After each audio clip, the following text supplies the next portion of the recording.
بسم اللہ الرحمن الرحیم۔ السلام علیکم ورحمۃ اللہ وبرکاتہ۔ زارا وائس میں خوش آمدید۔ سیدنا ابن عمر رضی اللہ عنہ سے روایت ہے کہ ہم رسول اللہ صلی اللہ علیہ وآلہ وسلم کے ساتھ نماز پڑھ رہے تھے کہ ایک شخص نے حاضرین میں سے کہا، اللہ اکبر کبیرہ والحمد للہ کثیرہ وسبحان اللہ بکرۃ واصیلا۔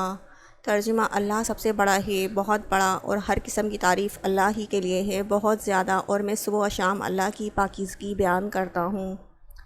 رسول اللہ صلی اللہ علیہ وآلہ وسلم نے فرمایا، کس نے یہ کلمات کہے ہیں؟ تو لوگوں میں سے ایک شخص نے عرض کی، میں نے کہا، یا رسول اللہ صلی اللہ علیہ وآلہ وسلم۔ آپ صلی اللہ علیہ وسلم نے فرمایا، مجھے تعجب ہوا جب اس کے لیے آسمان کے دروازے کھولے گئے۔ سیدنا بن عمر رضی اللہ تعالیٰ عنہ فرماتے ہیں، جب سے یہ بات رسول اللہ صلی اللہ علیہ وسلم نے سنی ہے، میں نے ان کلمات کو کبھی نہیں چھوڑا۔ Thanks for watching, please like, share and subscribe.